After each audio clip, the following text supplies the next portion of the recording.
All right, the question of the hour, the one that seems to be on everybody's mind, is consolidation bad for the video game industry? I will say that I feel like this discussion on the internet, what I've seen on Reddit and Twitter, has been pretty split, probably leaning more towards that consolidation is bad. But for what it's worth, I have seen both sides argued here. One thing that I don't like about this discussion on the internet is that it seems to be framed from I'm a Sony fan and I want these games to remain third party, or I'm a Microsoft fan and I don't think consolidation is bad. So it's like we need to take a step back and remove these biases because obviously Microsoft and Xbox fans are excited to get like Call of Duty Day 1 on Game Pass, presumably. And obviously like Sony fans would be like scared like are we going to get all of these games? For what it's worth, it seems like Call of Duty will remain multi-platform, which is ultimately a good thing, I think. But will we see the next Spyro or the next Crash Bandicoot or the next, Tony Hawk remake, something like that? Like is that going to come to all consoles? So let's try to remove that bias from the conversation. Just get it out of here. It's stupid. It's not like how we're going to frame a good argument here. I've seen two primary reasons be used to basically say why consolidation's bad. The first one's basically just that the companies making these acquisitions are already too big. While you can make that argument, it doesn't really seem to hold much weight in my mind because these companies that are getting acquired, first of all, already massive. Activision Blizzard, I'm not sure if they are right now, but at times has been $100 billion company. Bethesda's also been like in the billions. But the plan is to integrate these companies into their existing businesses. They're not acquiring them and not doing anything with them. They're acquiring them to help them in some sort of way. Activision Blizzard, the acquisition there, in my mind, is pretty clear that one, their company was rife with scandals left and right. And the only way they were really going to be able to get this negative PR behind them is if they weren't like the main company anymore. Like they had to be owned by somebody else. And also, while these companies were very massive already, I do think finances was an issue. Many of these companies that are getting acquired are like public companies, at least the big ones like Bethesda and Activision Blizzard. Like they had to make certain decisions on how to run their business as what's best for the shareholder. Ultimately, in a best case scenario, they would make a decision how to make a game based off of what's best for video game enthusiasts, like fans of their IPs and whatnot. But that's not really like how the world works, even though everybody likes to think of it that way. I mean, heck, Bethesda probably did not want to try Fallout 76 that much, but they thought, well, the way the market's going is more towards live service games because they make more money over time and in a lot of instances take less effort. Look at mobile games, for example. Of course, that ended up being a train wreck. But if you're acquired by a company like Microsoft or a company like Sony, they're probably going to give you the creative freedom to make the game you want to make, not the game you think you need to make to meet shareholder demands. Another pretty big reason why I've seen people say that consolidation is bad. And I would say that this argument maybe holds a little bit more weight is that these companies are becoming monopolies. This is a weird argument, and while I say it holds a little more weight and you could argue this one a little bit better, I still don't think it holds up that well. If anything, I would make the argument that this is showing competition at an all-time high in the video game industry. I mean, like, did we really want Microsoft to just roll over and die? I mean, that's what like Sega almost did, dating back, I guess, 20 or so years ago now. Did we really just want it to be Sony, Nintendo, and PC? I mean, because to me, that sounds more like a monopoly than Microsoft, Sony, Nintendo, and PC all being like pretty much, performing at maximum efficiency. And while I do like Microsoft right now, I do like Phil Spencer. I'd say my biggest concern is that Microsoft and Xbox are not grooming a successor for once Phil Spencer is going to want to retire. Right now, like Xbox Game Pass is a great deal, but like where are we going to be when Phil Spencer's not in charge?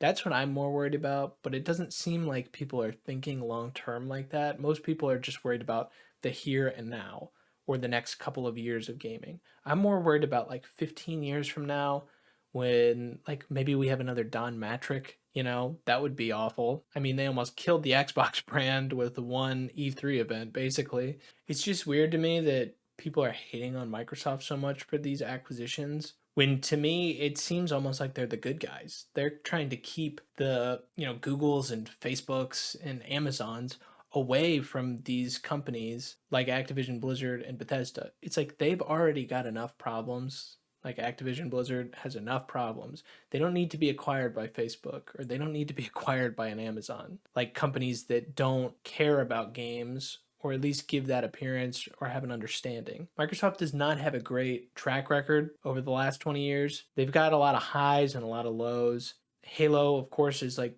one of the pinnacles of first person shooter games, but then you have studio mismanagement throughout the years, the launch of the Xbox One. But it seems like they're finally coming good on their commitment to the gaming industry, and seem like they finally have an understanding of like the direction they want to go. So to me, it's like they're hardly a monopoly, even with the acquisition of Activision Blizzard. And keeping Call of Duty multi-platform makes them like ridiculously far from a monopoly in my mind. Another pretty strong argument against the idea that these companies are monopolies is honestly just like the number of video game developers out there. So I did a small bit of digging. I didn't do too much research on this, but I found a 2017 article from VentureBeat. And in that time, which is now 5 years ago, there was nearly 2,500 video game developer locations in just the United States. So I think that basically what that's alluding to is like some teams, the only example that's coming to mind right now is like Ubisoft.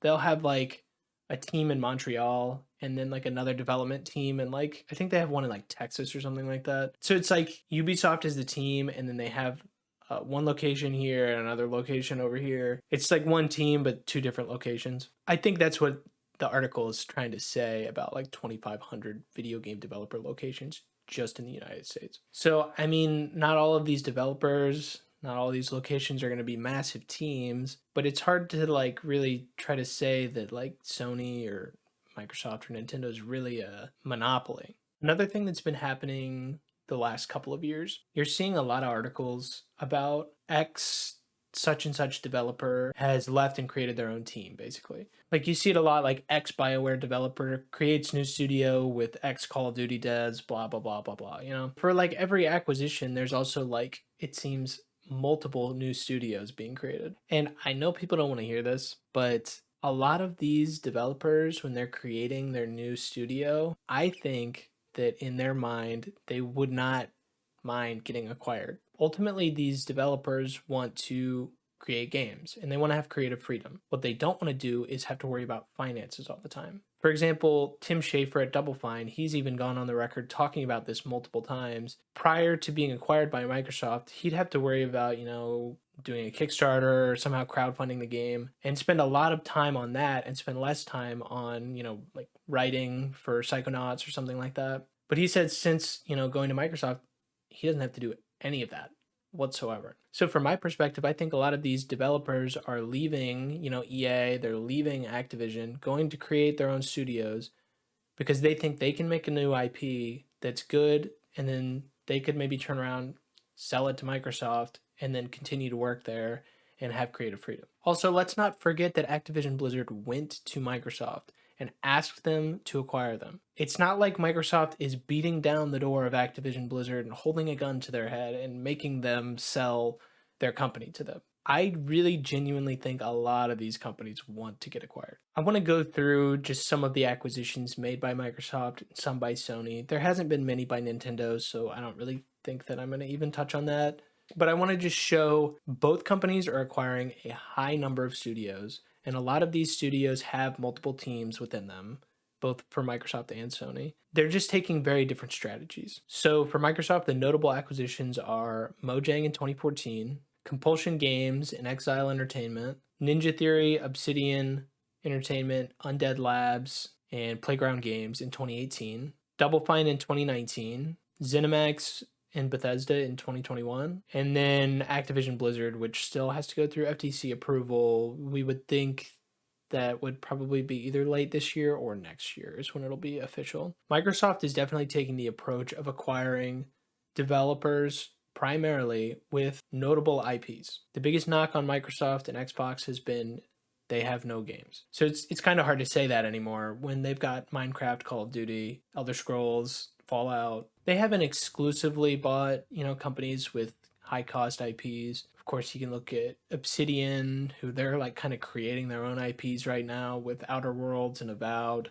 or something like Compulsion Games. They've got a big unannounced game, or like a Ninja Theory as well. PlayStation, on the other hand, is acquiring developers that they have a good relationship with already, or like a developer they've, hired to basically create a game for them. So in that case, Sony would own the IP already, and they're just having this other developer make the game for them because they didn't have a team to do it. And then a lot of times, like if they do well, they end up acquiring the company afterwards. So some of the developers that have been acquired in the last few years for Sony are Audio Kinetic and Insomniac in 2019, Housemarque, Nixus Software, Firesprite, Fabric Games, Bluepoint Games, and Valkyrie Entertainment in 2021, and then Bungie in 2022. It's also important to note that a lot of Sony's critically acclaimed developers were also acquired. Naughty Dog, Guerrilla Games, Sucker Punch, all acquired from roughly like 2000 to 2011. Again, it seems like PlayStation's model is to buy the teams that they've worked with